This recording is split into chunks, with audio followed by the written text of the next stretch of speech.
Have you ever wondered how something as ordinary as a bar of soap could bring a military operation to its knees? We use soap every day without giving it a second thought. It's one of those mundane items that exists in the background of our lives, so common that it becomes invisible. But what if I told you that during the Cold War, Soviet intelligence turned this everyday object into one of the most effective sabotage tools ever devised? A weapon so simple, so brilliantly disguised, that it could destroy engines worth millions of dollars, cripple military readiness, and never leave a trace of deliberate interference. The genius wasn't in sophisticated chemistry or advanced engineering. It was in understanding human behavior and exploiting the one thing that exists in every military facility, every vehicle depot, every naval base in the world: soap. Today, you're going to discover how KGB operatives used bars of soap to sabotage enemy machinery in a way that was almost impossible to detect and even harder to prevent. West Germany, June 1978. A maintenance sergeant at a NATO airbase near Frankfurt performs routine servicing on a fleet of transport trucks. The work is tedious and dirty, involving oil changes, fluid checks, and engine inspections. Throughout the day, he washes his hands repeatedly using the bars of soap available in the maintenance bay. The soap is standard issue, delivered as part of the regular supply shipment, identical to the soap he's used for years. What the sergeant doesn't know is that 3 bars in the dispenser are not actually soap. They look like soap, smell like soap, and even lather like soap when rubbed with water. But mixed into their composition is a substance that will doom every engine he touches after washing his hands. Over the next week, 5 trucks will experience catastrophic engine failures. Mechanics will find evidence of severe corrosion in cylinder walls and piston rings, damage that looks exactly like the result of contaminated fuel or poor quality lubricants. The investigation will blame the failures on a bad batch of oil from a contractor. No one will suspect sabotage. No one will think to analyze the soap. Before we continue with this incredible story, if you're enjoying this type of content that reveals the ingenious sabotage methods of Cold War intelligence operations, hit that like button below, subscribe to the channel so you don't miss more hidden stories from espionage history, and tell me in the comments, did you know about this sabotage technique? Now let's discover how Soviet engineers created one of the most devious weapons in the history of covert operations. The concept of soap-based sabotage emerged from the KGB's Technical Operations Directorate in the early 1960s as part of a broader initiative to develop passive sabotage methods that could be deployed without requiring the presence of operatives at the moment of attack. Soviet planners understood that directly sabotaging military equipment was extremely difficult because bases and facilities maintained strict security, equipment was guarded, and any obvious tampering would trigger investigations. What they needed was a method that would cause damage indirectly, through the normal work routines of enemy personnel, in a way that would appear to be accidental or the result of mechanical failure rather than deliberate attack. The breakthrough came from observing that mechanics and technicians working on engines inevitably transferred small amounts of whatever substances were on their hands into the machinery they serviced, even after washing. This observation led to a deceptively simple question. What if the soap they used to wash their hands contained a substance that would contaminate the oil and fuel systems they worked on? The chemical compound the Soviets developed for this purpose was based on sodium hydroxide combined with silicate compounds and trace amounts of acids that would remain stable in soap form but would react destructively when mixed with petroleum products. When a mechanic washed his hands with the contaminated soap and then handled engine components, opened oil caps, checked fluid levels, or performed any of the dozens of tasks that involved contact with lubrication systems, microscopic amounts of the chemical would transfer from his skin into the machinery. Once inside an engine and mixed with oil or fuel, the compound would begin a slow corrosion process that attacked metal surfaces, particularly the precisely machined cylinders, pistons, and bearing surfaces that engines depend on for proper function. The beauty of this sabotage method was its delayed action and apparent innocence. The contamination from a single hand washing would not cause immediate failure, but would accumulate over time as mechanics repeatedly used the sabotaged soap and repeatedly touched engine components. The corrosion would develop gradually, mimicking the natural wear patterns that occur in aging machinery. When an engine finally failed, the damage would look exactly like what happens when poor quality oil or contaminated fuel circulates through a system for an extended period. Investigators would blame suppliers, fuel depots, or maintenance procedures. They would never think to analyze the soap in the washroom because why would they? Soap was soap, a consumable item so ordinary that it existed below the threshold of security awareness. The production of Sabotage soap required careful attention to detail to ensure it would pass casual inspection and use. The bars had to look, or smell, and feel identical to the standard soap used in military facilities. KGB chemists started with the actual soap formulations used by NATO forces, which they obtained through various intelligence channels, then modified them to incorporate the corrosive compounds without changing the soap's external characteristics. The color had to match exactly. The hardness had to be the same so the bars would wear at the expected rate. The lather had to be convincing. Most critically, the soap had to clean hands effectively because if mechanics noticed it didn't work properly, they would stop using it, and the entire operation would fail. The final formula was a masterpiece of chemical engineering. A soap that functioned normally for its intended purpose, while simultaneously serving as a delivery mechanism for engine-destroying compounds. Deployment of Sabotage soap began in the mid-1960s through a network of operatives who infiltrated military supply chains at various points. Sometimes the contaminated bars were introduced at manufacturing facilities where sympathetic workers or recruited agents had access. Other times, KGB operatives intercepted supply shipments and replaced portions of legitimate soap with sabotaged versions. In some cases, agents working as contract laborers at NATO bases simply brought the Sabotage soap with them and placed it in maintenance facility washrooms, removing an equal number of legitimate bars to avoid detection. The operations were small-scale and carefully targeted, focusing on facilities that serviced high-value equipment like aircraft, armored vehicles, and naval vessels where engine failures would have maximum impact on military readiness. The operational procedures for deploying Sabotage soap were carefully designed to minimize risk, while maximizing effectiveness. KGB handlers instructed operatives to introduce contaminated bars gradually, rather than replacing entire stocks at once, which would have been more likely to trigger suspicion if someone noticed a sudden change in the soap's characteristics.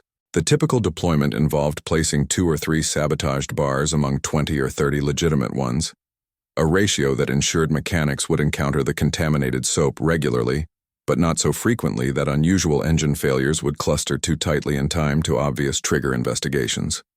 Operatives were also instructed to vary the timing and location of deployments across different facilities to prevent patterns from emerging in intelligence analysis. This dispersed approach meant the Sabotage campaign operated like a slow-burning fire rather than a sudden explosion, causing cumulative damage that was harder to detect and counter than concentrated attacks would have been. If you're finding this content fascinating, hit that like button and subscribe to the channel for more stories about the covert sabotage methods and ingenious tactics that shaped Cold War intelligence operations. The effects of the Sabotage soap became apparent throughout the late 1960s and early 1970s, as NATO forces experienced a puzzling increase in engine failures that defied easy explanation. Maintenance records from this period show clusters of breakdowns at specific bases and facilities, with investigators consistently finding evidence of unusual corrosion in engine components. The pattern was subtle enough that it didn't trigger immediate suspicions of sabotage. Each individual failure could be attributed to known causes: contaminated fuel, substandard replacement parts, improper maintenance procedures, or simple bad luck. It was only when intelligence analysts began looking at the data in aggregate that the pattern became visible.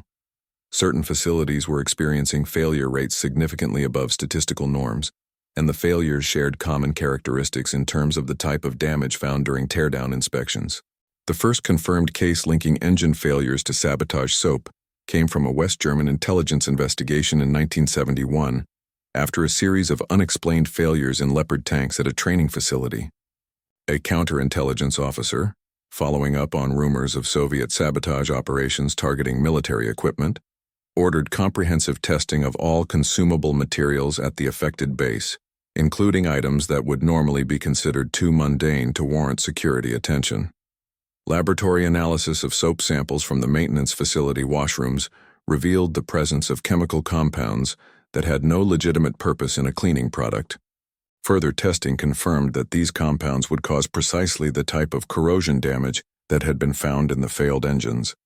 The discovery triggered a security alert across NATO forces and led to the implementation of new procedures for testing and controlling even ordinary consumable supplies.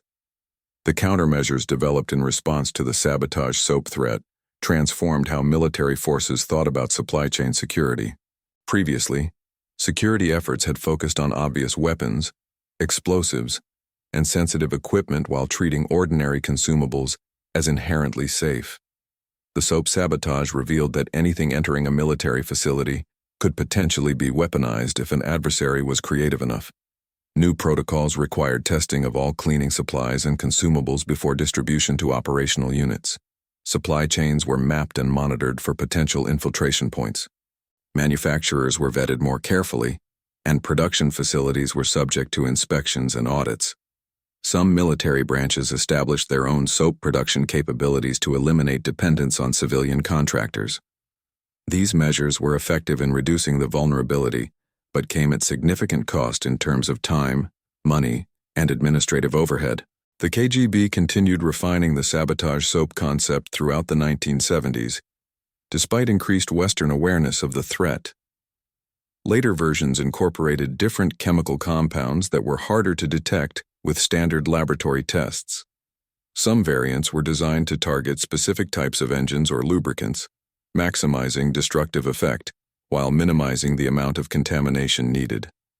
The Soviets also developed related sabotage products including hand cleaners, degreasers, and other maintenance supplies that mechanics would use in their daily work routines. Each product served as another vector for introducing engine-destroying compounds into enemy machinery through the normal actions of personnel, who had no idea they were participating in sabotage operations. Western intelligence services attempted to turn the sabotage soap concept against Soviet forces with mixed results.